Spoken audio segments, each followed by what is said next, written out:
At dawn, on a spring day in 1528, a Spanish fleet from Cuba prepared to land an army of conquistadors on the shores of North America. They had come to find new lands of gold.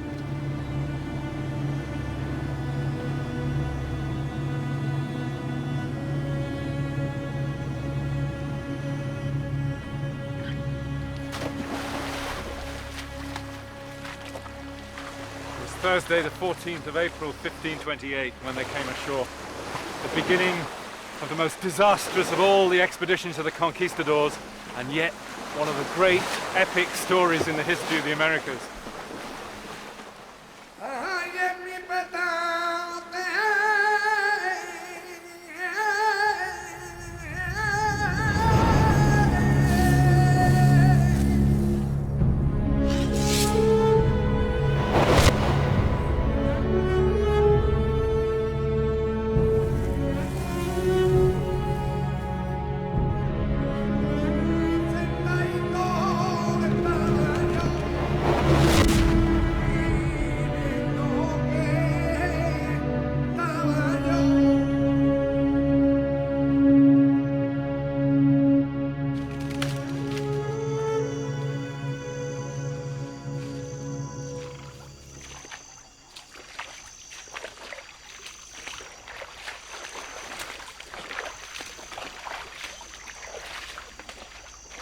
The Spanish had called this Florida, the land of flowers, but they found a strange and evil country.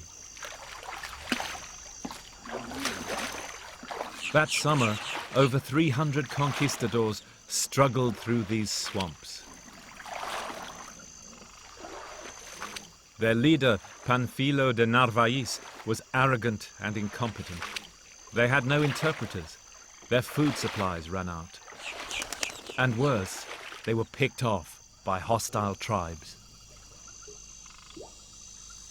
The last survivors of those native peoples are still here, the Seminole. They have fiercely defended their independence ever since. So you were the only Native American people within the USA who never submitted? Right. Only tribe to never sign a treaty of submission. The elements of Florida, a very, very good ally. The elements of Florida are a very good ally. Right. Snakes and alligators, Europeans worried more about them.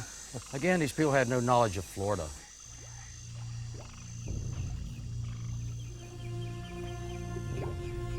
Narvaez had been licensed by the King of Spain to discover and conquer Florida. He hoped to find cities here with large populations and gold. Instead, he found a poor landscape totally unsuitable for colonization. But he pushed his army on, further into the nightmare. If only Narvaez had come here to seek the well-being of the Indians, one Spaniard wrote, and not to wade through their blood to gain ill-gotten wealth. But his capacities did not come up to his dreams. With autumn coming on, the expedition was on the point of collapse. Hoping now just to save their lives, they struggled down to the sea below Tallahassee.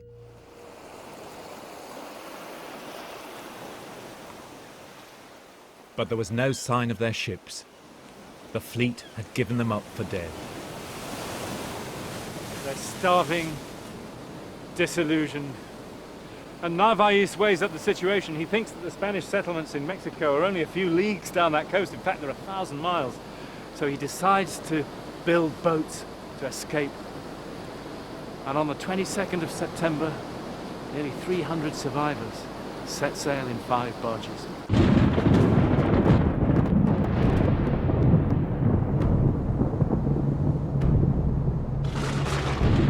In terrible weather, they tried to sail across the Gulf of Mexico, past the Mississippi. Narvaez himself was never seen again. We would know nothing of this story but for the captain of one of the barges, a young Spanish gentleman called Alvar Núñez Cabeza de Vaca.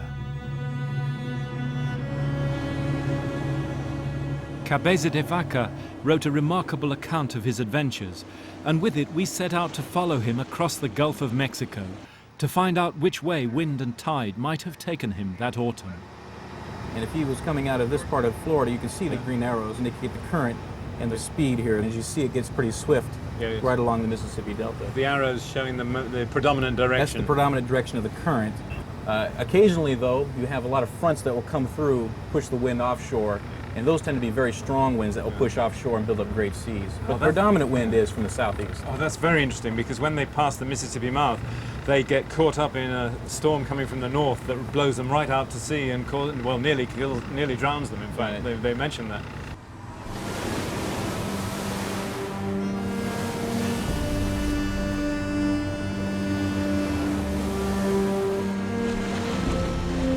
In the end, says Cabeza de Vaca, we commended ourselves to God and the dangers of the sea.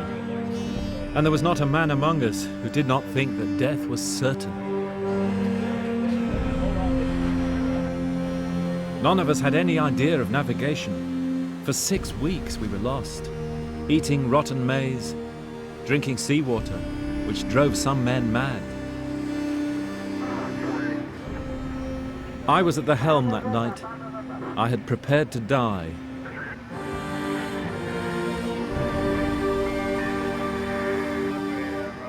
And then, in the darkness, we heard breakers. We were near land. It was the 6th of November, 1528.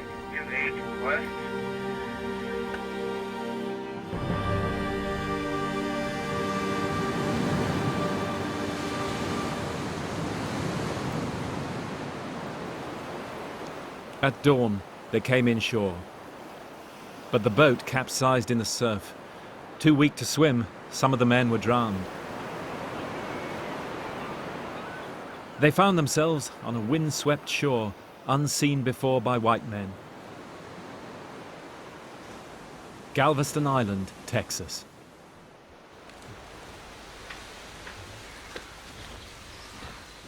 How far up do you think they went? Given how weak he was, I don't think he could probably went much further than you're going. One of them climbed an oak tree to see where they were. I can see it! I can see the bay!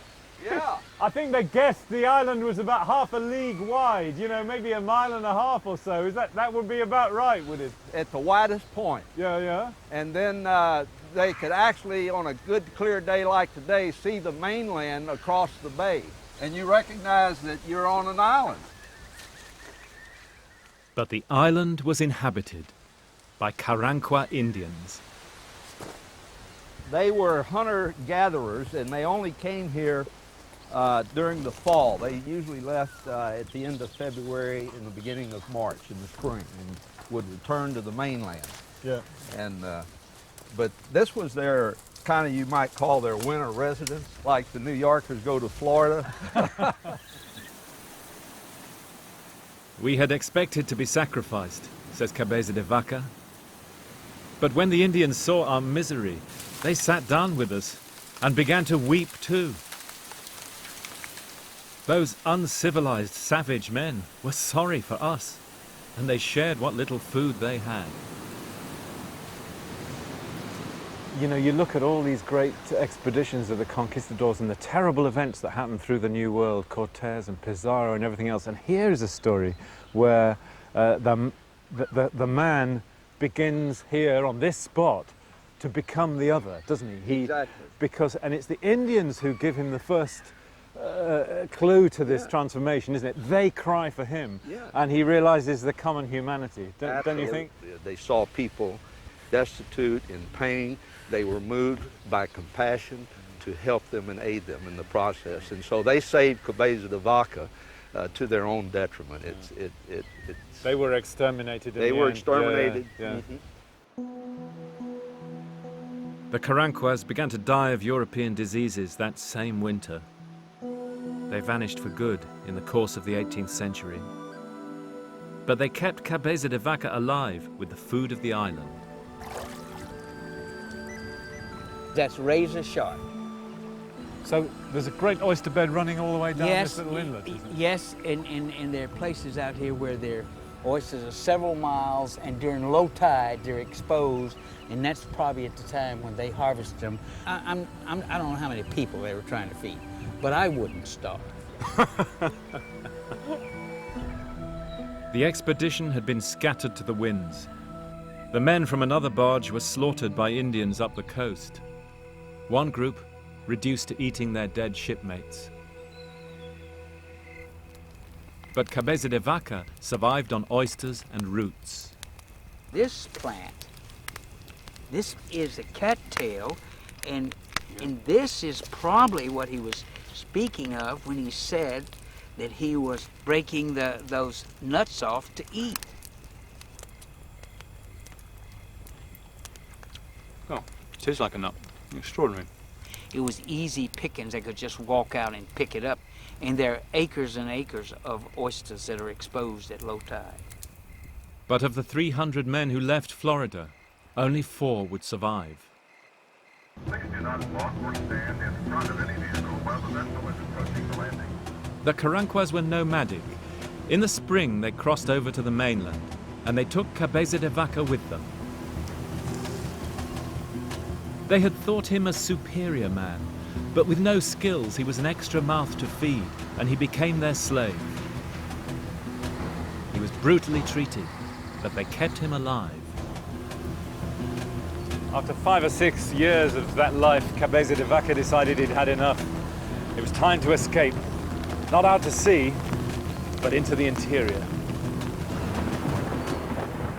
The interior of Texas at that time was completely unknown to the outside world. But during those years, Cabeza de Vaca had got to know many of the nomadic tribes who lived inland. Some of them he describes for the first time: Caltechans, Tonkawas, Atacapan. But that was not all.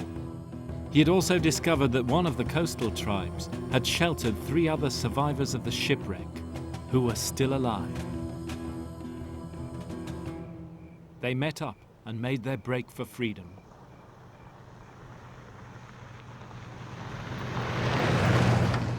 Their plan was to walk 1,000 miles to Mexico City. They couldn't go south because of hostile tribes, so they decided to walk to the Pacific. But which way? It used to be thought that they took a northern route through New Mexico and Arizona down into Spanish Mexico. But there's another possibility, that they crossed the Rio Grande near the sea and turned west inside Mexico. The clues are in Cabeza de Vaca's book. One of the few copies to survive is in San Marcos, and there I met Don Olson. So this is an original copy of Cabeza de Vaca's story. Yes, it is. And the page we're most interested in the research we did, is page 40. There are 4 physical clues, all that happen on the same page here. There's a mountain of 7 leagues, which would be 20 or 21 miles long. Una sierra de 7 leguas, yeah? And the stones there were like scoria of hierro. Iron slag. Iron slag. Down near the bottom of the page, he finds some trees. Pinos chicos, pines, with piñones, and there again you see the piñones. And the words that really catch our eye down there are right there. Cascaras muy delgadas, that means their shells were very thin. So this is a very particular kind of pine tree. A very particular kind. The other 2 clues are much harder. He says they gave us many small sacks of margajita and alcohol molido. Now those are minerals. People before us have translated that word, or transcribed it, I should say, as margarita, which can mean pearls or pearl mica, which is abundant in the deserts of Arizona and New Mexico. And they've used this to support the northern route. Well, if you look closely, you see there. Do you see what I see? That word is not margarita. The second R isn't the same as the first R, No, it's not. It has a descender down and to the left, which prints very faintly. You see it there? Yeah. And if you look closely, you see it's actually margajita with an X. Margajita. Margajita. What does that mean? What that means is iron pyrites. Iron pyrites.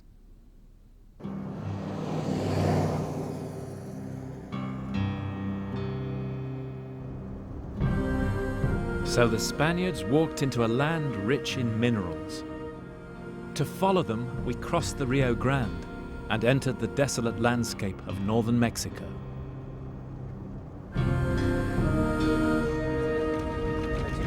Searching for Cabeza de Vaca's route into unknown America. Chilpatin is just over there.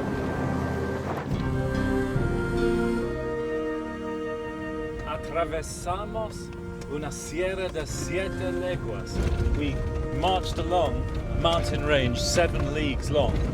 They walked the whole length of this sierra in one day. They were the first Europeans to walk across the continent.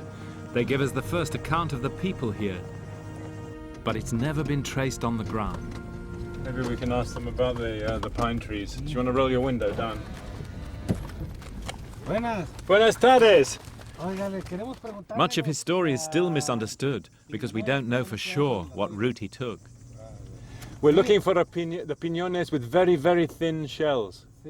If we knew his route, then his account might begin to reveal the lost history of these lands. And now, as then, local knowledge is all. The old man knows about them here. Sí, ¿cuándo los llevó? Bueno, pues muy agradecidos. Okay. Puedo saludarlo. Okay. Muchas gracias. Gracias. Adiós.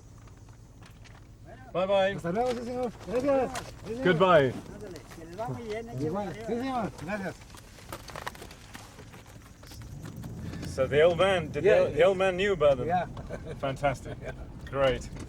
We're on the right track.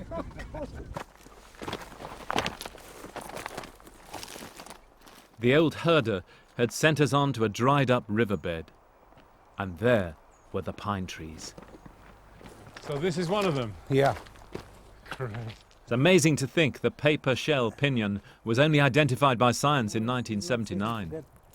And how easy to imagine the Spaniards feasting on the kernels. There's still some on the floor. Yeah, still some. It was the best food they'd had for days. This year was not a good season. Yeah? Yeah. When they're still green, he says, you just grind them up, make a ball, and eat them.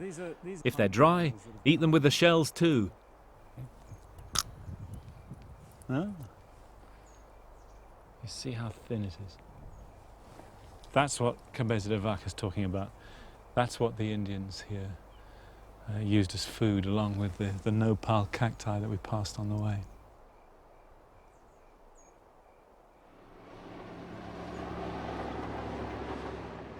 But to clinch his route, we needed to find his mountain of iron. The locals sent us up a place called Mercado, the Hill of Wealth. 5,000, more than 5,000 feet, the mountain. Cabeza de Vaca says the people here smelted metals. They gave him a worked copper bell. There are copper deposits here, and there's also a huge quarry. It's golden brown with iron ore, strewn with pyrites and iron slag. So this whole vast excavation here has been done for the iron. Yes, they've dug out this, made the hole, and then of course some rocks have fallen in from the sides into the... Some of the other clues you might be able to help on as a geologist. They find something which everybody argues over. They call it alcohol molido, powdered alcohol, which some people say could be stibnite, lead sulfide. There's also black manganese around outside here. It's called pyrolusite. The Indians use it as paint. And that's exactly what Cabeza de Vaca says, a black powder used by Indian women to paint their faces. Okay, I found it. Okay, we've got some manganese here. Fantastic. So you think this could be it? Well, it's the kind of manganese we call pyrolusite, and it sure comes off black. Wow. Brilliant.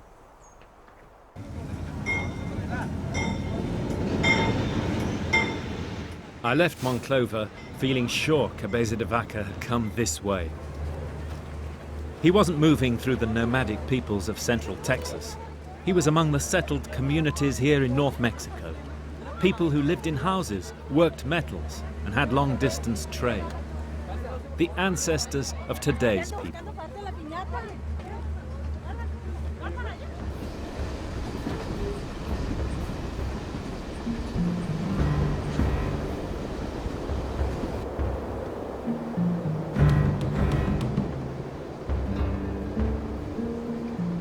The next few weeks, he tells us, they walked 300 or 400 miles across dry plains into barren mountains. They were heading northwards now, back up towards the Rio Grande. But they weren't wandering aimlessly. They spoke the languages and moved from one community to another on ancient trails which now crossed and recrossed a great river. These trails are marked on US military maps from the 1850s. One of them was called the Great Comanche Trail.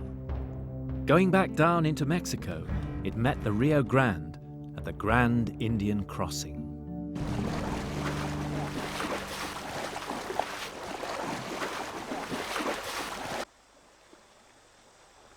These trails can be thousands of years old, maybe even used by the first migrants over 12,000 years ago.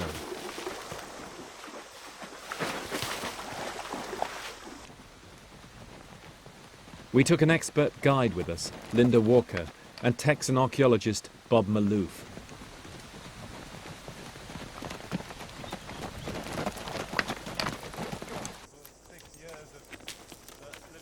And all along the trail, we found places where human beings had once lived. Cabeza de Vaca's journey had begun to reveal the vanished map of ancient America. You can see the shelter part, and it probably ran farther out as it...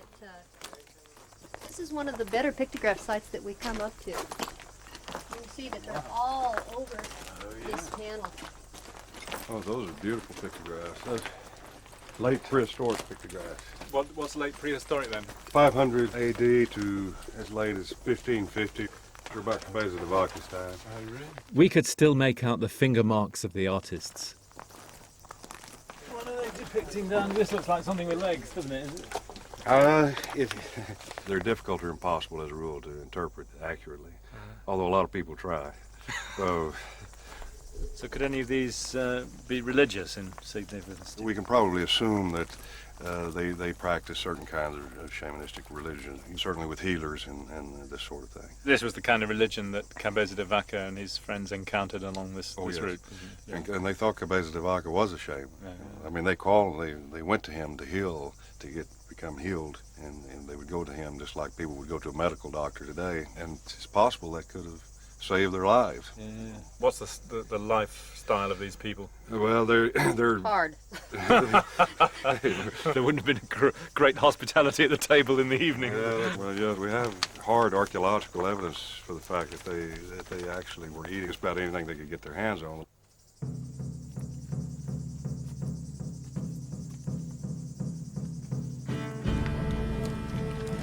Bob's hard evidence came from the ancient human excrement in the rubbish dumps on these campsites. When Cabeza de Vaca said they were eating worms and spiders, he wasn't telling lies. The Spanish gentleman was tasting the life most humans had lived since the Stone Age.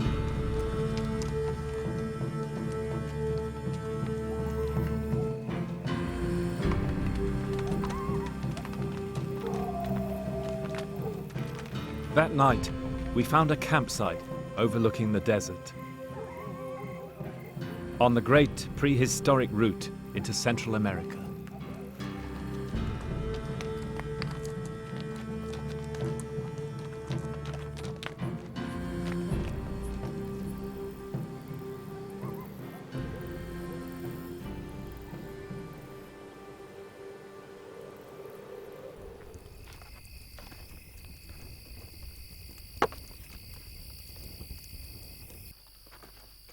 The place was an abandoned Indian settlement.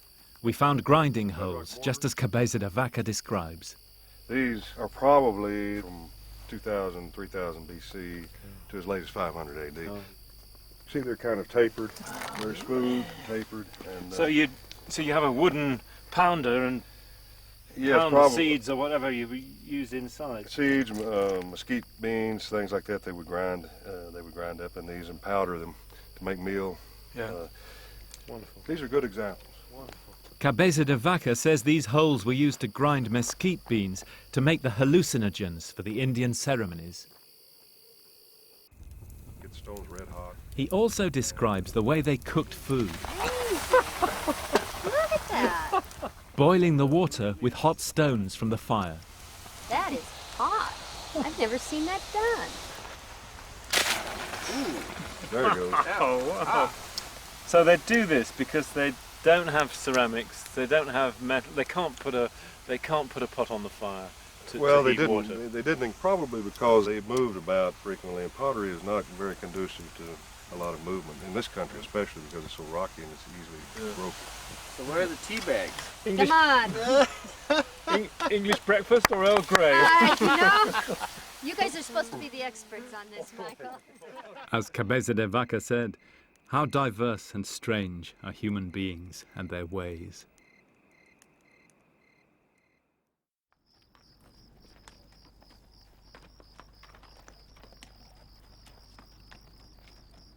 The four men had now reached the very middle of the continent. But did they still feel like conquistadors? Did Cabeza de Vaca, the gentleman, he had the chance to see this world before it was destroyed by the conquistadors and exploiters who followed. But how much he leaves unsaid. Some burritos? Yeah, that'd be great, thanks.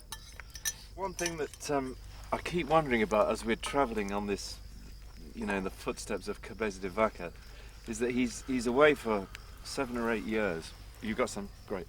And he tells us all sorts of fascinating things about the Indians, but he never speaks about his or any of his friends' relationships with the women. I don't think he would have lived that long in a native society without having taken on a woman. Oh. And I suspect it wasn't one that was just a short-term scenario either. It was probably the first infusion of Spanish blood into America. Yeah. You could bet he wouldn't mention it though, No. because it would have caused him problems with the church probably, and He had to write this to the audience that were now feeding him, which was Spain. And he doesn't want them to think that he, you know, just ditched Spanish Right, values exactly. and went completely native. Went, oh, these values that I was raised with, that Yeah. you all live with, I've Yeah. now decided are suspect. No, I don't think he could do that. But I totally concur with you. I think there was an unwritten story there.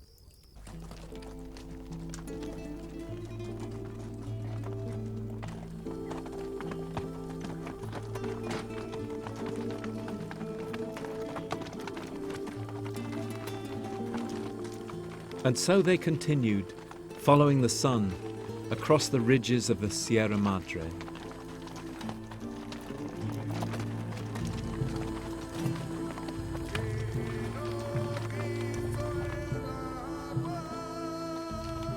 Though we could speak 6 Indian languages, says Cabeza de Vaca, we found 1,000 differences in their ways of speech.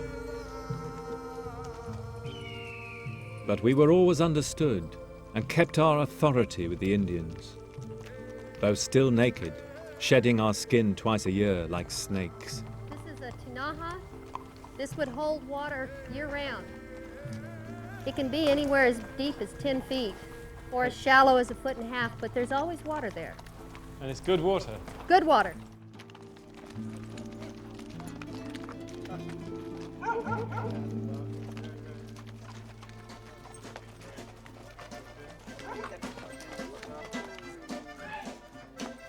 And we finally reached the little town of San Carlos. Enrique. Hi, how are you? Nice to see you. Great. We finally made it. Michael, did you want a beer? I'd love one, thanks, yeah.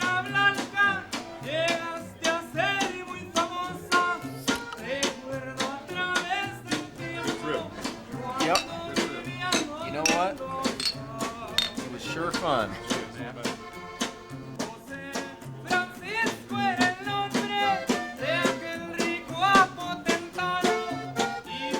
It had been fun, but it had also told us more about Cabeza de Vaca and the man he was becoming. Something has happened to him. He has been transformed somehow. That he is no longer neither an Indian and he is no longer a Spaniard and a Christian, that he is a new man. You speak of him as a man situated in between those two cultures. I suppose, in a sense, he's the first modern man, then, in a way, is he, do you think? He had learned something that very few Spaniards knew, is that the Indians were human beings. And many in Spain didn't want human beings at that time. They wanted slaves.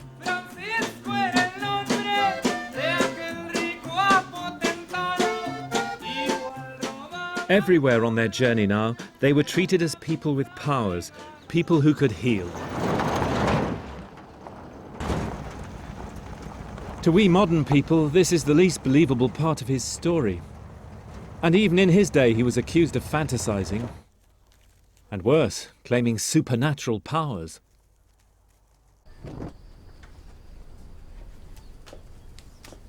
The Indian healers do their cures like this, he says, by blowing on the sick person and then using their hands to cast the illness out. We did the same, but with the sign of the cross, praying to God to make them better. And he did.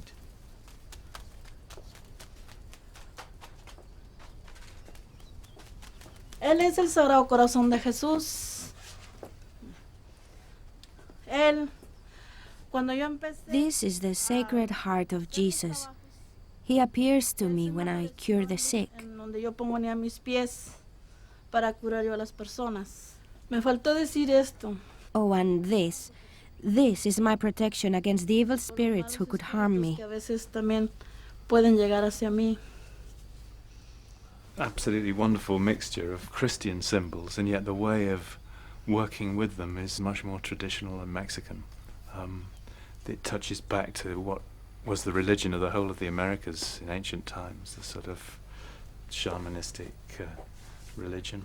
And in a sense, Cabeza de Vaca is the first person to try and cross the boundary between the two and use them both.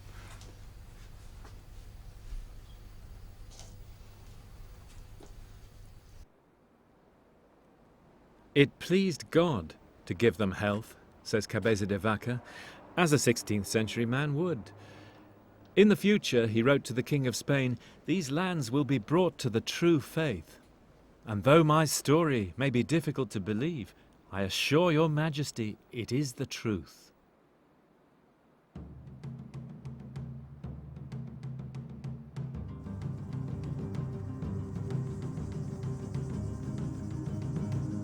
And however we might explain it, thousands of Indians clung to them now, asking for their blessings, walking with them through the wilderness.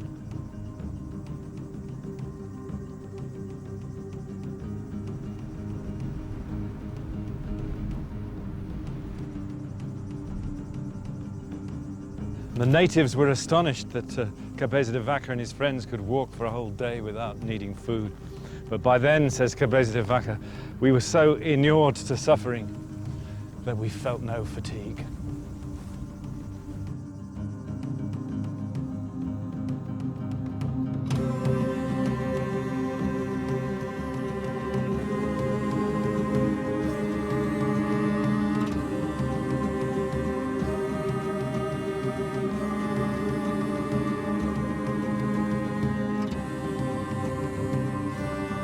Their guides now led them towards another great native trade route across the Americas, the Shell Trail, which came down from the pueblos of Arizona and New Mexico all the way to the Pacific. We saw many towns now, says Cabeza de Vaca, built by civilized people. They were near the ruined city of Casas Grandes. This astonishing place was once a center of the shell trade.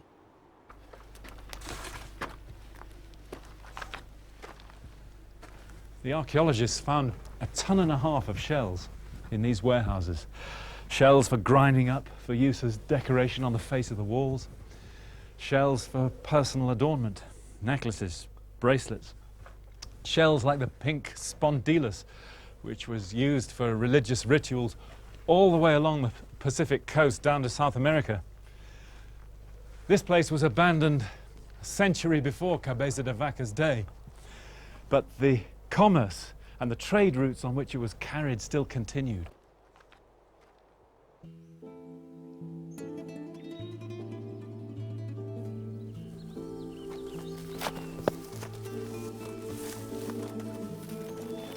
Winter was coming on now as they climbed out of the plains.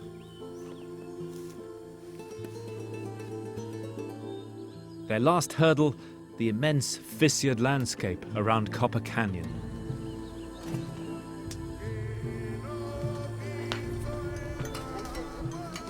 One of the biggest native groups in the Americas still lives here, the Tarahumara.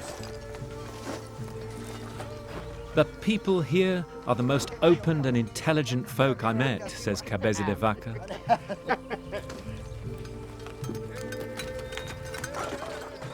Their women more modestly and better dressed than in any other part of the Indies we'd seen.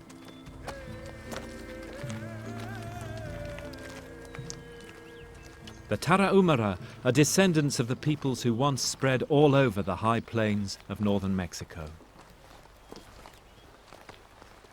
They have borrowed from the Europeans only a handful of useful things: the violin, the goat, the apple tree, and the metal plowshare.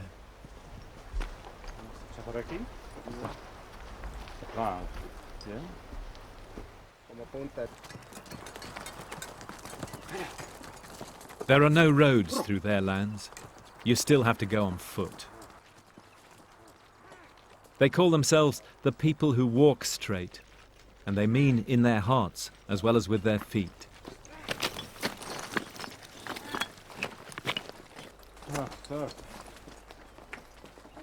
By now, Cabeza de Vaca had seen the first signs of the Spanish presence, an Indian wearing a sword hilt as an amulet.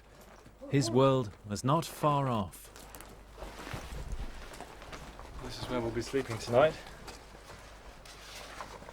And jolly comfy it looks too.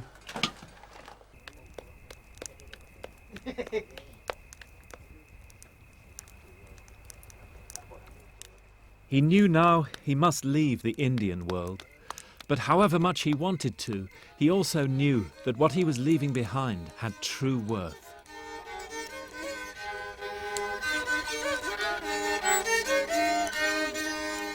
Reading his account, I think that he remained a Christian gentleman. He still believed in the civilizing mission of Spain, but he was no longer a conquistador. If you had to explain to somebody what it is about this life that is so good, what would the things be that they think are so valuable? ¿Qué es lo bueno de la vida aquí en las barrancas? He had understood that the peoples of the Americas were human too. As the Tarahumara would put it, Cabeza de Vaca had learned to walk straight. He said, what's good about life is that there's goat shit. There's goat droppings. And that's good because we put it on the land so that the corn will be born to make tortillas with, and to make pinole with, and to make tesguino with. I said, why do you make tesguino? He says, to have a fiesta, so that you can dance around this special dance they do all night so that God will bring water. And why do you need water? He says, so that the corn will be born. And it goes, there's the circle. And if we kept asking it to go around and around. Fantastic. Pues ya casi no andan de las ramas, casi no. They don't walk straight anymore. Casi no. Muy poco. So people like me, we don't walk straight anymore. No, casi no, muy poco siempre. This is not hardly at all, sorry. But how would Cabeza de Vaca use his knowledge on his return?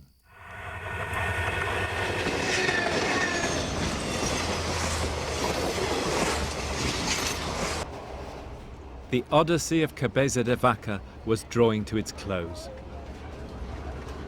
That winter they came down forested canyons towards the Pacific.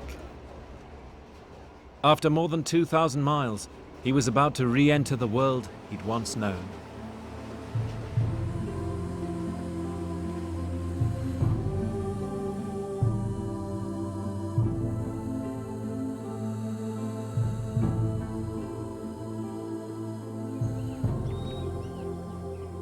We came down into a wonderful landscape, he says, fertile with rivers, forests and fields. Nowhere in the world, in our eyes, could be so rich and beautiful.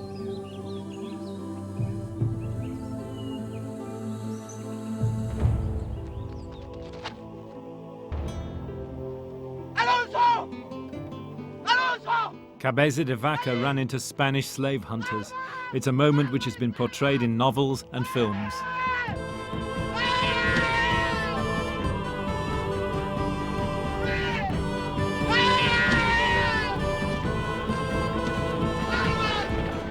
And so Cabeza de Vaca met his old self, the man he'd been all those years before.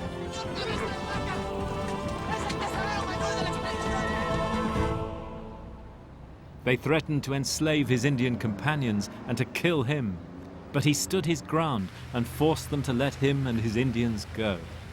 And finally, nearly 10 years after he left Cuba, he walked like a ghost into the town of Culiacan, to the astonishment of the local Spanish colonists.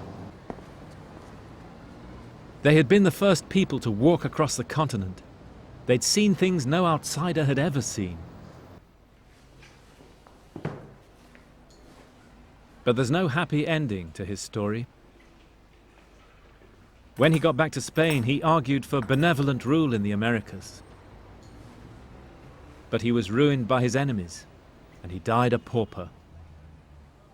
His only legacy, the book of his adventures.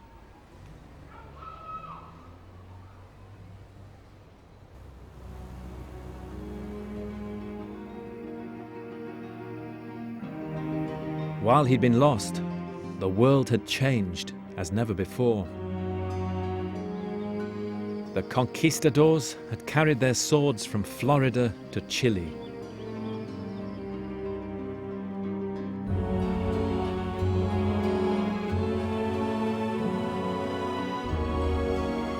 Their bravery and their greed had led them to Lake Titicaca and to the heights of Machu Picchu. And the cost? Ancient civilizations overthrown, tens of millions dead from European violence and disease, and the plundering of the natural world of the Americas.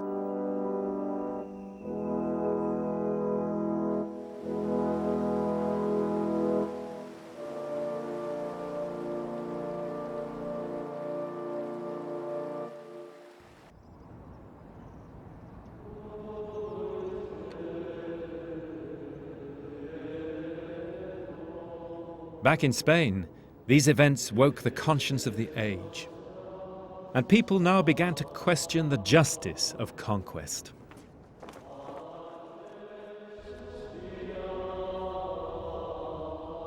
All the great civilizations had treated people not of their own color or creed as alien. But now in Catholic Spain, these assumptions were questioned. Did the Indians have human rights? What does it mean to be human? In 1550, the King's councillors gathered here in Valladolid to listen to two great figures of the age, the Dominican Las Casas, speaking for the Indians, and the philosopher Sepulveda for the mission of imperial Spain.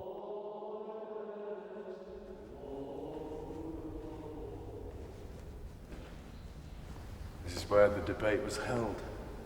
It's quite a moment in the history of the world, isn't it? The first time that principles of universal human rights and global justice were worked out.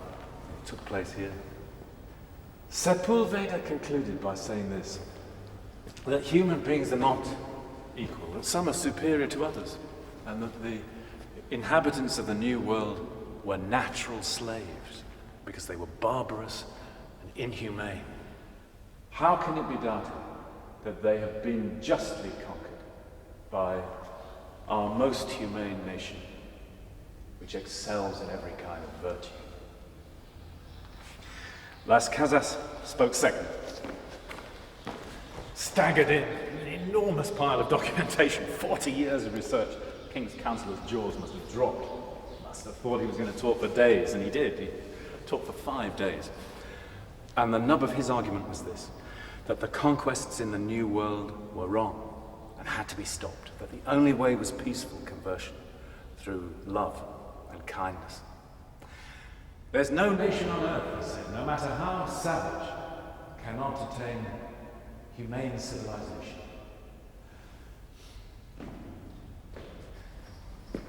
All the peoples of the world are human beings.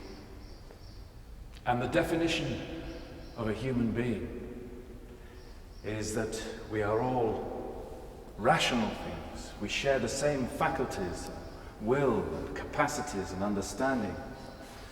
We all take pleasure in goodness.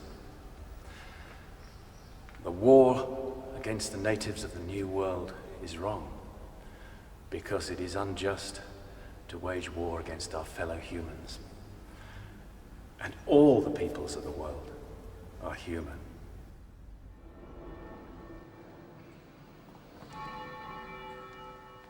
The king listened. He ordered a stop to the conquests while the issue was debated further. But he couldn't stop history.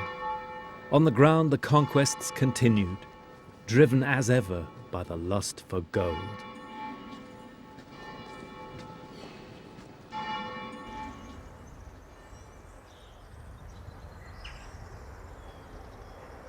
And what of the conquistadors themselves, the men who won the New World? What did they think, looking back? He died in Cusco. Stuart Sterling's ancestor was one of them. He fought in the battles in Peru, saw Atahualpa dead, married an Inca princess. But he had blood on his hands. He wrote this extraordinary document which he addressed to King Philip II. On his deathbed, aged 78, he addressed to the king a remarkable confession. I, Captain Mancio Serra de Leguizamon, make this my last will and testament. Firstly, for the peace of my soul, I declare for many years now I have wanted to speak to His Catholic Majesty, King Philip. I wish your Majesty to understand the motive that moves me to say this is the peace of my conscience, because of the guilt I shall. For we have destroyed by our evil deeds such a government as was enjoyed by these natives, and now they have come to such a pass that these natives, from doing no evil, have changed to people who now do no good. And so I have unburdened my conscience. There is nothing more I can do to alleviate these injustices, other than by these words, for I am the last to die of the Conquistadores.